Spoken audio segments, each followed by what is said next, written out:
Hello दोस्तों, आप सभी का मेरे YouTube चैनल में स्वागत है। आज हम पढ़ेंगे अध्याय 16 हाइड्रोकार्बन के व्युत्पन्न डेरिवेटिव्स ऑफ हाइड्रोकार्बन का लेक्चर 10, जिसमें आज का हमारा टॉपिक है एल्केनाइक अम्ल, एल्केनाइक एसिड। ओके, तो चलिए इस टॉपिक में आगे बढ़ते हैं और समझते हैं कि एल्केनाइक अम्ल या एल्केनाइक एसिड क्या होता है। आपने अम्ल, क्षारक एवं लवण अध्याय में अम्लों के बारे में पढ़ा, जिसे कि हम लोगों ने अध्याय 2 chapter 2 acid base and salt अम्ल, क्षारक एवं लवण में पढ़ा था कि अम्लों के बारे में। प्रकृति में कई तरह के कार्बनिक अम्ल बिखरे पड़े हैं, जैसे एसिटिक अम्ल, सिट्रिक अम्ल और लैक्टिक अम्ल आदि। ओके, तो इस प्रकृति में अर्थात जो पर्यावरण में क्या है, बहुत सारे कार्बनिक अम्ल क्या होते हैं, उपस्थित होते हैं या फिर बिखरे पड़े रहते हैं। तो इसको क्या कहता है, जैसे कि एसिटिक अम्ल हो गया, सिट्रिक अम्ल हो गया, लैक्टिक अम्ल, इस प्रकार से हमारे पर्यावरण या वातावरण में पाया जाता है। तो एसिटिक अम्ल को किससे प्रदर्शित किया जाता है, तो चलिए एसिटिक अम्ल का जो कंपाउंड होता है इसके बारे में समझते हैं। तो एसिटिक अम्ल को CH3COOH के द्वारा दर्शाया जाता है। ये क्या है, एसिटिक अम्ल है। सिट्रिक अम्ल को C6H8O7 के द्वारा, एवं जो लैक्टिक अम्ल होता है, लैक्टिक अम्ल को C3H6O3 के द्वारा प्रदर्शित किया जाता है। ओके, तो आप लोग याद रखिएगा कि जो एसिटिक अम्ल के जो कंपाउंड होता है CH3COOH होता है, सिट्रिक अम्ल का C6H8O7 एवं लैक्टिक अम्ल का C3H6O3 होता है। ओके, इन सभी अम्लों में COOH क्रियात्मक समूह होता है, जिसे कार्बोक्सिलिक समूह कहते हैं। ओके, तो जैसे कि हम लोग देख सकते हैं कि इसमें क्या होता है, सभी कंपाउंड में, जैसे कि चाहे वह एसिडिक अम्ल हो, सिट्रिक अम्ल हो या लैक्टिक अम्ल, यहाँ भी COOH उपस्थित है, यहाँ भी COOH उपस्थित है, यहाँ भी COOH उपस्थित है। अर्थात इन सभी में क्या होता है, जो कार्बोक्सिलिक समूह होता है, अर्थात COOH क्रियात्मक समूह उपस्थित है। ओके, जिसको क्या बोलते हैं, कार्बोक्सिलिक समूह कहते हैं। आइए COOH की इलेक्ट्रॉन बिंदु संरचना को देखें। ओके, तो चलिए हम लोग COOH की इलेक्ट्रॉन बिंदु संरचना को देखते हैं और उसको समझने का प्रयास करते हैं कि इसका जो इलेक्ट्रॉन बिंदु संरचना किस प्रकार से है। ओके, तो चलिए इस टॉपिक में आगे बढ़ते हैं। COOH की इलेक्ट्रॉन बिंदु संरचना। ओके, तो जैसे कि हम लोग जो COOH समूह है उसकी इलेक्ट्रॉन बिंदु संरचना को समझ सकते हैं। जैसे कि यहाँ पर दिया गया COO और H किस प्रकार से जुड़ा है, तो चलिए इसको समझते हैं। जैसे कि हम लोग यहाँ पर क्या है, कार्बन, तो हम लोगों को पता है कि जो कार्बन का जो एटॉमिक नंबर होता है वो कितना होता है, कार्बन का एटॉमिक नंबर कितना होता है, वह 6 होता है। ओके, तो इसका जो इलेक्ट्रॉनिक विन्यास करते हैं तो हमको प्राप्त होता है 2 और 4। जैसे कि हम लोग देख सकते हैं कि जो कार्बन के जो आउटर मोस्ट ऑर्बिटल अर्थात जो 72 कक्षा में कितने 4 इलेक्ट्रॉन उपस्थित होता है। इस प्रकार से हम लोग देख सकते हैं कि जो कार्बन के एक इलेक्ट्रॉन है ऑक्सीजन के साथ एक सहसंयोजी बंध के द्वारा जुड़ा हुआ है, तथा इसके 2 इलेक्ट्रॉन क्या है, ऑक्सीजन के साथ उसके 2 इलेक्ट्रॉन के साथ सहसंयोजी बंध के द्वारा जुड़ा हुआ है। ओके, ठीक इसी प्रकार यहाँ पर ऑक्सीजन होता है। ऑक्सीजन का जो परमाणु क्रमांक कितना होता है, तो वो होता है 8 होता है। तो इसका जो 72 कोष में 6 इलेक्ट्रॉन होता है। तो इस प्रकार से हम लोग देख सकते हैं कि 2, 4, 5 और 6 इलेक्ट्रॉन होता है। एक एक इसमें एक और हाइड्रोजन से एवं एक और क्या है, कार्बन के साथ साझा बंध के द्वारा क्या करता था, सहसंयोजी बंध के द्वारा अपना रास्ता को पूर्ण कर रहा था। इस प्रकार से जुड़ा है। ठीक इसी प्रकार इसमें भी जो ऑक्सीजन है वह कार्बन के द्वारा जुड़ा है। क्योंकि यहाँ पर हाइड्रोजन है, हाइड्रोजन का जो परमाणु क्रमांक होता है वह 1 होता है। इस प्रकार से वह ऑक्सीजन के साथ सहसंयोजी बंध के द्वारा जुड़कर अपना रास्ता पूर्ण करता है। तो इस प्रकार से हम लोग देख सकते हैं COOH की इलेक्ट्रॉन बिंदु संरचना। ओके, और इसके साथ आप लोग याद रखिएगा कि जो COOH की जो इलेक्ट्रॉन बिंदु संरचना है उसको इस प्रकार से भी प्रदर्शित किया जाता है, C double bond O single bond O और H। किस प्रकार से, C double bond O single bond O। जिस प्रकार से हम लोग देख सकते हैं कि यहाँ पर डबल बॉन्ड 2 इलेक्ट्रॉन को प्रदर्शित करता है, सिंगल बॉन्ड 1 इलेक्ट्रॉन को प्रदर्शित करता है। अर्थात इस प्रकार से भी आप प्रदर्शित किया जाता है। ओके, तो आप लोग इसमें कंफ्यूज नहीं होगा। तो चलिए आगे बढ़ते हैं। जब कार्बोक्सिल समूह H मूलक से जुड़ता है तो ECOOH बनता है, जिसे फार्मिक अम्ल के नाम से जाना जाता है। ओके, तो जब कार्बोलिक समूह जो कार्बोक्सिल समूह जैसे कि H मूलक से जुड़ता है तो क्या बनाता है, ECOOH H बनाता है, जिसे फार्मिक अम्ल के नाम से जाना जाता है। यदि H के बदले R एल्किल समूह जुड़ता है तो RCOOH बनता है, तथा इसे IUPAC पद्धति में एल्केनाइक अम्ल कहते हैं। अर्थात एल्केन के E को हटाकर ओइक एसिड या ओइक अम्ल जोड़ा जाता है। ओके, तो मान लीजिए यहाँ पर एच के बदले हम लोग क्या देते हैं, आर लेते हैं। आर किसको प्रदर्शित करता है, तो आर एल्किल मतलब क्या, अल्किल समूह को प्रदर्शित करता है। तो इस प्रकार से जो बनने वाला जो कंपाउंड होगा तो क्या होगा, RCOOH बनता है। तो इसको IUPAC पद्धति में एल्केनॉइक अम्ल कहते हैं। तो अर्थात एल्केन में ई को हटाकर क्या करते हैं हम लोग, OIC ओइक एसिड जोड़ते हैं। तो इस प्रकार से ओइक अम्ल जोड़ा जाता है। ओके, 4.5 में कुछ उदाहरण दिए गए हैं, उनके आधार पर उन स्थानों को पूरा कीजिए जहां प्रश्नवाचक चिन्ह लगा। तो चलिए इसको उदाहरण के द्वारा समझते हैं। जैसे कि 4.5 में दिए गए हैं जनक हाइड्रोकार्बन, IUPAC नाम और सूत्र।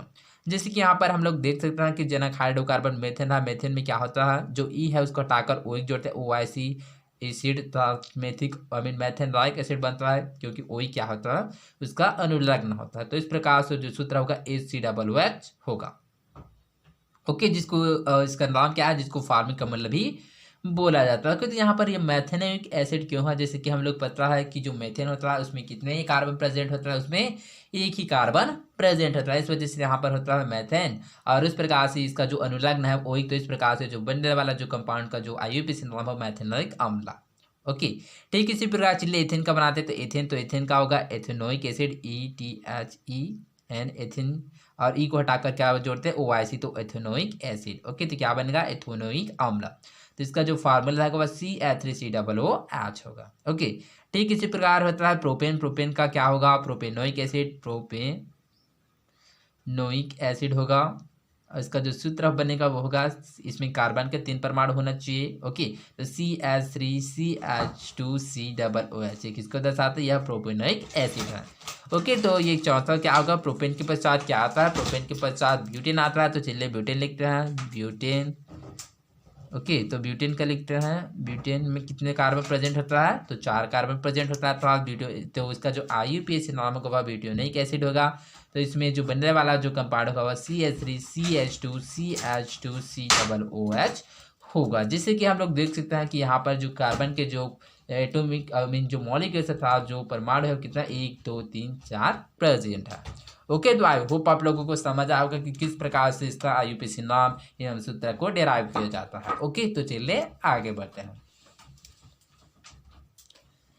आप एल्कोहल में समावता के बारे में जानते हैं, जैसे कि हम लोगों ने एल्कोहल में क्या है समावता के बारे में जाना था। क्या एल्केनाइक अम्ल के भी कई संरचनात्मक रूप हो सकते हैं, क्या इनके नाम भी अलग अलग होते हैं, आइए कुछ उदाहरण से इसे समझे। ओके, तो चलिए हम लोग एल्केनाइक अम्ल से भी क्या है, क्या उसके संरचनात्मक रूप अलग हो सकते हैं या फिर उसके जो नाम है वो अलग अलग होते हैं। तो चलिए इसको हम लोग उदाहरण के द्वारा समझते हैं। जैसे कि हम लोग देख सकते हैं यहाँ पर क और ख में क्या है, 2 कंपाउंड दिया गया है, जिसमें कार्बन की जो संख्या वह 4 है। इसमें कार्बन की संख्या भी 4 है। इसमें हाइड्रोजन की संख्या कितने है, 1 2 3 4 5 6 7 8 है। इसमें भी हाइड्रोजन की संख्या 1 2 3 4 और 3 कितना हुआ, 7 + 1 अर्थात 8 है। एवं ऑक्सीजन की संख्या 1 है। ओके, दोनों क्या है, इक्वल है।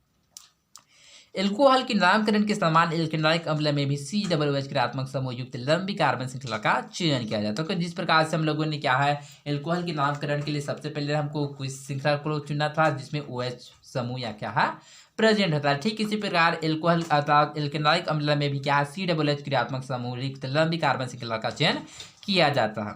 श्रृंखला के अंकन में COOH समूह के कार्बन को सदैव 1 अंक देते हैं, क्योंकि यहाँ पर जो COOH समूह है उसको सदैव 1 अंक पर ही रखते हैं। जैसे कि यहाँ पर देख सकते हैं COOH समूह इस साइड जुड़ा है, COOH समूह इस साइड से जुड़ा है। ओके, तो सबसे पहले यहीं से हम इसको काउंट करना शुरू करेंगे, अर्थात यहीं से इसको 1 नंबर देंगे। इस तरह क संरचना वाले एल्केनाइक अम्ल का नाम ब्यूटेनोइक अम्ल तथा ख का नाम 2 मेथिल प्रोपेनोइक अम्ल है। ओके, कैसे, तो चलिए इसको समझते हैं। ओके, जैसे कि हम लोग देख सकते हैं यहाँ पर 1 2 3 4 कितने कार्बन है, तो 4 कार्बन है। ओके, जैसे कि इसका नाम क्या है, ब्यूटेनोइक अम्ल। ओके, तो यहाँ पर 1 2 3 4 कार्बन है, तो 4 कार्बन का जो नाम क्या होता है, ब्यूटेन होता है। और उसके पश्चात यहाँ पर क्या है, COOH ग्रुप जोड़ा है। इसकी वजह से यहाँ पर जो IUPAC अर्थात अनुलग्न क्या होता है, आयिक अम्ल। तो इस प्रकार से इसका जो नाम होगा वो ब्यूटेनोइक अम्ल होगा। ओके, तो चलिए जैसे कि यहाँ पर कंपाउंड ख में देखते हैं, यहाँ पर देखते हैं कि 3 कार्बन है एवं सेकेंड कार्बन क्या है, CH3 अर्थात मेथिल समूह जुड़ा हुआ है। अर्थात इसका जो नाम होगा क्या होगा, 1 2 अर्थात इसको काउंट करेंगे तो 1 2 और 3, ये किसमें आएगा, सेकेंड नंबर पर। तो इसमें आएगा इसका नाम तो क्या होगा, 2 मेथिल, क्योंकि सेकेंड में पोजीशन पे क्या है, मेथिल समूह उपस्थित है। इसके साथ इसका नाम क्या है, 1 2 3 कार्बन अर्थात प्रोपेन। उसके पश्चात प्रोपेन को लिखते हैं। चूंकि इसका जो अनुलग्न अर्थात COOH जुड़ा हुआ है, इस वजह से इसका अनुलग्न क्या लगता है, आइक लगता है। तो इस प्रकार से हमको 2 मेथिल प्रोपेनॉइक अम्ल प्राप्त होता है, अर्थात इसका जो IUPAC नाम क्या होता है, 2 मेथिल प्रोपेनॉइक अम्ल। ओके, उपरोक्त संरचना क एवं ख को देखने पर पता चलता है कि दोनों का अणु सूत्र 3,4-HO2 है। ओके, तो जैसे कि हम लोग इसमें क्या देख सकते हैं, इसका जो अणु संरचना है उसमें सभी क्या इक्वल है। इसमें भी कार्बन की इतना है 4 मॉलिक्यूल्स है, इसमें भी कार्बन 4 है, इसमें भी हाइड्रोजन की संख्या 8 है, इसमें भी हाइड्रोजन की संख्या 8 है, इसके साथ इसमें ऑक्सीजन की संख्या 2 है, इसमें भी ऑक्सीजन की संख्या 2 है। ओके, तो इस प्रकार से क्या है, इसके जो संरचना है वह समान है, आई मीन जो इसके जो अणु सूत्र है वह समान है, परंतु दोनों में संरचनागत अंतर है, किंतु इसकी संरचना में क्या है, अंतर है। जिस प्रकार से हम लोग देख सकते हैं, ओके, यहाँ पर CH3 जुड़ा है, यहाँ पर CH3 नहीं जुड़ा, इसलिए क एवं ख एक दूसरे के समावयवी कहलाते हैं। इस प्रकार से हम लोग कह सकते हैं कि ये दोनों क एवं ख एक दूसरे के समावयवी है। क एवं ख को ध्यान से देखकर बताए कि दोनों एक दूसरे की स्थिति समावयवी है या श्रृंखला समावयवी है। तो क एवं ख को दोनों का पार्ट को चलिए देखकर समझते हैं कि यह स्थिति समावयवी, पोजीशन समावयवी है या श्रृंखला समावयवी है या चेन समावयवी, I mean chain isomers. Okay, तो जैसे कि हम लोगों ने स्थिति समावयवी और श्रृंखला समावयवी में पढ़ा था, जो स्थिति समावयवी किसको प्रदर्शित करता है, वह स्थिति अर्थात जिस प्रकार से हम लोगों ने एल्कोहल में जाना था कि जो OH समूह उपस्थित होता है क्या है, उसका जो पोजीशन होता है वह अलग अलग जगह होता है, तो उसको क्या कहता है, स्थिति समावयवी कहते हैं। तो स्थिति समावयवी किसी कहता है, तो किसी कार्बन कंपाउंड्स की श्रृंखला में क्या होता है, जो OH परमाणु की जो OH मॉलिक्यूल है वो क्या है, अलग अलग स्थान पर स्थित होता है, OH क्रियात्मक समूह अलग अलग स्थान पर स्थित होता है, अर्थात उसके जो पोजीशन में क्या होता है, भिन्नता होता है, इस वजह से उसको स्थिति समावयवी कहते हैं। और श्रृंखला समावयवी किसे कहते हैं, तो किसी भी कार्बन परमाणु की क्या होता है कि श्रृंखला में जो OH ग्रुप की क्या होता है, जो समूह होता है वह अलग अलग स्ट्रक्चर अर्थात अलग अलग चेन में बंद होता है। उस प्रकार से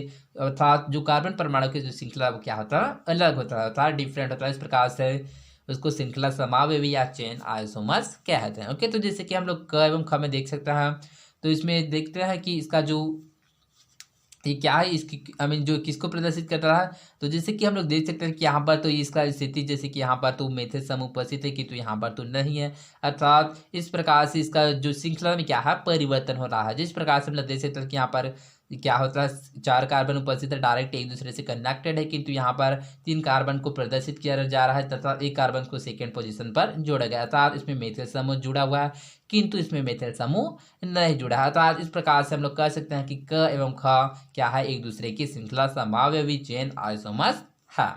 ओके, तो आई होप आप लोगों को समझ आया होगा। तो चलिए आगे बढ़ते हैं।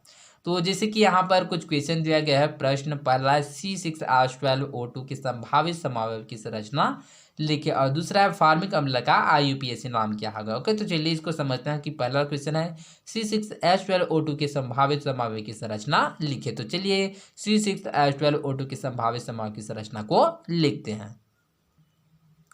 जैसे कि मैं इसका जो फार्मूला वहाँ पर डिनोट कर रहा हूँ इसकी संरचना को, तो चलिए सबसे पहले जानते हैं इसमें कितने मॉलिक्यूल्स कार्बन है। तो इसमें 6 कार्बन है, तो चलिए सबसे पहले कार्बन को लिखते हैं। कार्बन 1, कार्बन 2, 3, 4, 5 और एक को किधर लिखे, इधर लिख लेते हैं, चलो 6, 1 2 3 4 5 और 6 कार्बन है। ओके, तो चलिए अब हाइड्रोजन समूह को जोड़ते हैं। तो इसमें हाइड्रोजन आएगा, इसमें भी हाइड्रोजन, चलो हाइड्रोजन को लिखते हैं, इसमें भी हाइड्रोजन है, इसमें हाइड्रोजन है। चूंकि हमको पता है कि जो कार्बोक्सिलिक समूह होता है उसमें क्या होता है, COOH को क्या फर्स्ट पोजीशन पर ही हमको रखना होता है। इस पर वजह से यहाँ पर हम लोग COOH को समूह को रखते हैं, तो C double bond O single bond OH। Okay, जिस प्रकार से हम लोग देख सकते हैं कि इसका जो समावी है C6 1 2 3 4 5 6 अर्थात 6 कार्बन है। H12 हाइड्रोजन की संख्या 12 होना चाहिए, तो 1 2 3 4 5 6 7 8 9 10 11 12 है, तथा ऑक्सीजन की संख्या 2 है। ओके, तो ठीक इसी प्रकार से इसका अलग समावि किस प्रकार से बनाना है, चलिए नीचे में बना रहा हूं मैं। ओके, तो यहाँ पर इसका समावि बनेगा, जैसे कि यहाँ पर हमको क्या करना है, सिर्फ क्या करना है, मेथिल समूह हमको ग्रुप ऐड करना है ताकि इसके जो संख्या वह कमी हो। जैसे कि यहाँ पर सेकंड में बनेगा कार्बन का 2 3 4 और 5 लेते हैं, यहाँ पर 6 लेते हैं तो इसके 5 लेते हैं इस बार। तो यहाँ पर हाइड्रोजन को चलिए जोड़ते हैं एक दूसरे के साथ, यहाँ पर कार्बन के साथ, ये बनेगा ओके, तो यहाँ पर हमको क्या करना है कि जो CH3 जो 6 कार्बन लेते हैं उसको क्या करते हैं, यहाँ पर मेथिल समूह, एक मेथिल समूह को जोड़ देता है। तो आज यहाँ पर C डबल बॉन्ड O और OH दूसरा इसका समावि हो गया।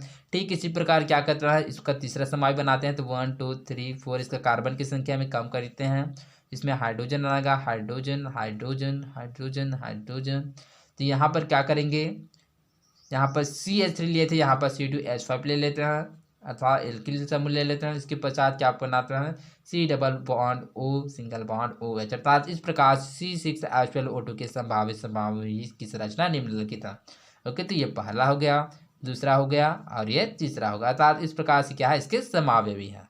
ओके, दूसरा फार्मिक अम्ल का IUPAC नाम क्या होगा। ओके, तो जैसे कि हम लोगों ने फार्मिक अम्ल का फार्मूला पढ़ा था कि फार्मिक अम्ल किसे कहते हैं, तो फार्मिक अम्ल है वह HCOOH, क्या है, फार्मिक अम्ल होता है। तो चलिए इसके IUPAC नाम को समझता है कि इसका IUPAC नाम क्या होगा। जैसे कि हमको पता है कि यहाँ पर केवल कितने कार्बन प्रेजेंट है, तो केवल एक ही कार्बन प्रेजेंट है, तो इसका नाम क्या होगा, मेथेन होगा। क्या होगा, सबसे पहले मेथेन लिखेंगे। तो उसके पश्चात हम लोगों को पता है यहाँ पर COOH क्या आता है, समूह अर्थात या क्रियात्मक समूह है।